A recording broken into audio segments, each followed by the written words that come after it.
चुनावी रैली, गोलियों की आवाज, सीक्रेट सर्विस की घेराबंदी और घेरे में से एक सर और एक मुट्ठी में भरा हुआ हाथ बाहर आता है और 3 बार फाइट फाइट के नारे लगते हैं। नमस्कार, मैं कपिल पांडे। मैं आज बात कर रहा हूं अमेरिका के पूर्व राष्ट्रपति डोनाल्ड जे ट्रंप के बारे में। तारीख थी 13 जुलाई 2024, दिन शनिवार, और अमेरिका के समयानुसार वहाँ पे उस वक्त 6:30 बज रहे थे और भारतीय समयानुसार लगभग रात के 3 या 4 बज रहे थे। उस वक्त डोनाल्ड ट्रंप पेंसिल्वेनिया के बटलर में इस साल होने वाले राष्ट्रपति चुनाव के लिए एक चुनावी सभा को संबोधित कर रहे थे।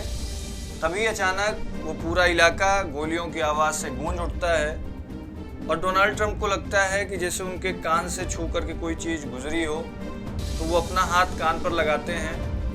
तभी उनका हाथ पूरा खून से सन जाता है और वो तुरंत डर करके नीचे बैठ जाते हैं। फौरन उन्हें सीक्रेट सर्विस के जवान अपने घेरे में ले लेते हैं और उन्हें सुरक्षित उनकी गाड़ी तक पहुंचा दिया जाता है, जिसके बाद उन्हें तुरंत अस्पताल भर्ती कराया जाता है और फिलहाल अभी ट्रंप को खतरे से बाहर बताया जा रहा है। इस घटने से डोनाल्ड ट्रंप तो सुरक्षित हैं, लेकिन उस रैली में मौजूद एक शख्स की मौके पर ही मौत हो जाती है और 2 लोग गंभीर रूप से घायल बताए जा रहे हैं, जिनका इलाज अस्पताल में चल रहा है। जब ट्रंप पर हमला हुआ तब अमेरिका के तत्कालीन राष्ट्रपति जो बाइडन अपनी छुट्टियां मनाने कहीं बाहर गए हुए थे, लेकिन जैसे ही उन्हें हमले की खबर हुई वो तुरंत अपना दौरा रद्द करके व्हाइट हाउस पहुंचते हैं और देश से एक अपील करते हैं कि देश का माहौल काफ़ी गर्म है, हमें ठंड बनाए रखने की ज़रूरत है। My fellow Americans, I want to speak to you tonight about the need for us to lower the temperature in our politics. And to remember, while we may disagree, we are not enemies. We're neighbors, we're friends, co-workers, citizens, and most importantly, we're our fellow Americans. We must stand together. और आगे जो Biden ने इस हमले की निंदा करते हुए कहा कि इस तरह की हिंसा की अमेरिका में कोई जगह नहीं है। Place in America for this kind of violence. It's sick. It's sick. It's one of the reasons why we have to unite this country. We cannot allow for this to be happening. We cannot be like this. We cannot condone this.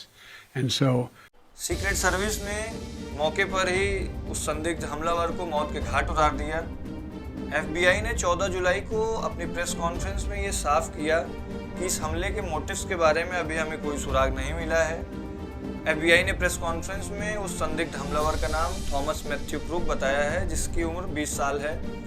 जानकारी के अनुसार Thomas Matthew crook पास के ही एक nursing centre में kitchen में काम करता था।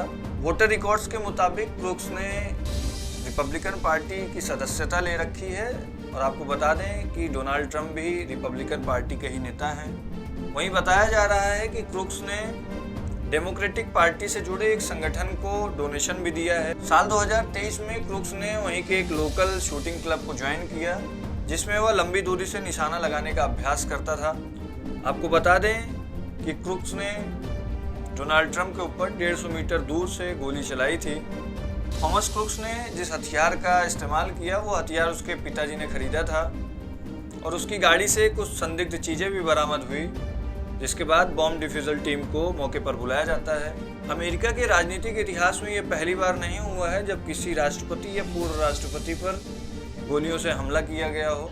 इससे पहले भी 3 राष्ट्रपति ऐसे रह चुके हैं जिनको उनके कार्यकाल के दौरान ही मौत के घाट उतार दिया गया था। सन 1865 में अमेरिका में किसी राष्ट्रपति की जो पहली हत्या हुई थी वो थी अब्राहम लिंकन की। वो एक कार्यक्रम से बाहर आ रहे थे, तभी उनके ऊपर गोलियों से हमला होता है, जिसके बाद अगले ही दिन उनकी मौत हो जाती है। 1881 में अमेरिका के 20वें राष्ट्रपति जेम्स गारफेट की वॉशिंगटन के एक रेलवे स्टेशन पर गोली मारकर हत्या कर दी जाती है। वर्ष 1901 में अमेरिका के 25वें राष्ट्रपति विलियम मैकिनली की हत्या गोली मारकर कर दी जाती है। अमेरिका में ऐसे कई बार असैसिनेशन अटेम्प्ट्स हुए हैं, जैसे कि फ्रैंकलिन रूजवेल्ट, थॉमस क्रोमेन, लेकिन ये लोग हमले में बच जाते हैं। वहीं साल 1968 में जॉन एफ कैनेडी के भाई बॉब कैनेडी, जो कि उस वक्त अमेरिका प्रेसिडेंशियल इलेक्शन के एक कैंडिडेट थे, उनकी हत्या कर दी जाती है गोली मार करके। अब बात करते हैं ट्रंप पर हुए हमले की अनुमानित वजहों के बारे में। आपको एक बात बता दें कि इस वक्त जो बाइडन की उम्र को लेकर के काफ़ी सवालिया निशान उठाए जा रहे हैं।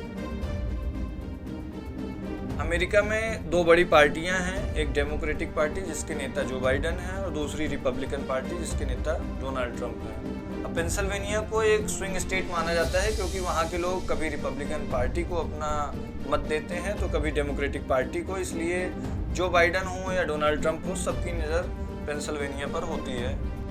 अमेरिका की राजनीति से जुड़े कई सारे लोगों का मानना है कि डोनाल्ड ट्रंप डेमोक्रेसी के लिए खतरा हैं। अमेरिका की एक हेरिटेज फाउंडेशन है जिसका नाम है थिंक टैंक, उसने 922 पन्नों का एक डॉक्यूमेंट तैयार किया है जिसमें ये पॉलिसीज़ बताई गई हैं कि अगर कोई कंजर्वेटिव गवर्नमेंट अमेरिका में बनती है तो उसे किस तरीके से शासन चलाना चाहिए। उस डॉक्यूमेंट में ऐसी पॉलिसीज़ बनाई गई हैं कि जैसे FBI को बंद कर दिया जाए, डिपार्टमेंट ऑफ एजुकेशन को बंद कर दिया जाए, एबॉर्शन पिल्स पे बैन लगा दी जाए, होमलैंड मिनिस्ट्री को बंद कर दिया जाए और उसमें अन्य देशों से संबंध के बारे में भी लिखा गया है जैसे कि भारत, इजराइल, चीन को उस डॉक्यूमेंट में अमेरिका के लिए सबसे बड़ा खतरा बताया जा रहा है। बहुत सारे लोग ऐसे हैं जिनको ये डर है कि अगर ट्रंप राष्ट्रपति बनते हैं तो ये सब चीज़ें वो लागू कर सकते हैं, जिससे कि उनको ये लगता है कि अमेरिका की डेमोक्रेसी को खतरा है। अब बात करते हैं सीक्रेट सर्विस के बारे में। सन 1901 में विलियम मैकिनली की जब हत्या हो जाती है तब अमेरिका की सरकार सीक्रेट सर्विस को उनके राष्ट्रपति, उनके उपराष्ट्रपति और उनके परिवार की सुरक्षा की जिम्मेदारी सौंपती है। आपको बता दें कि सीक्रेट सर्विस में लगभग 3200 से ज़्यादा एजेंट्स हैं, 1300 से ज़्यादा वर्दीधारी गार्ड्स हैं जो कि व्हाइट हाउस, ट्रेजरी और विदेशी दूतावासों की रक्षा करते हैं। 2000 से ज़्यादा लोग टेक्निकल काम देखते हैं। राष्ट्रपति, उपराष्ट्रपति और राष्ट्रपति पद के उम्मीदवारों की और उनके परिवार की और उनके बच्चों की 15 साल तक की जो सुरक्षा होती है वो उसकी जिम्मेदारी सीक्रेट सर्विस के ऊपर होती है। पूर्व राष्ट्रपतियों की सुरक्षा के लिए सन 1958 में फॉर्मर प्रेसिडेंट एक्ट पास किया गया और 1965 से पूर्व राष्ट्रपतियों को सीक्रेट सर्विस द्वारा सुरक्षा मुहैया होने लगी। वहीं 1994 में बिल क्लिंटन ने आजीवन सुरक्षा का नियम हटाते हुए उस पर एक लिमिट तय कर दी कि आपके पद से हटने के 10 साल बाद तक आपको सीक्रेट सर्विस सुरक्षा मुहैया कराएगी। उसके बाद 2012 में बराक ओबामा ने लाइफ टाइम प्रोटेक्शन का जो नियम था उसको फिर से एक बार बहाल कर दिया। अब इस हमले से जो अमेरिका के कॉन्स्पिरेसी थ्योरिस्ट हैं वो ये बातें ज़रूर बनाएंगे कि जब एक उपराष्ट्रपति की सुरक्षा का ये हाल है तो आम जनता का हाल क्या होगा, और इससे डोनाल्ड ट्रंप को इस चुनाव में अच्छा खासा फ़ायदा, अच्छा खासा राजनीतिक लाभ देखने को मिल सकता है। लेकिन एक लोकतांत्रिक देश में इस तरह का हमला होना काफ़ी निंदनीय है। मैं इसकी कड़े शब्दों में निंदा करता हूँ और इस पे मैं आपकी भी राय जानना चाहता हूँ कि एक लोकतांत्रिक देश में क्या ऐसा होना लोकतंत्र को मजबूत करता है या कमज़ोर करता है।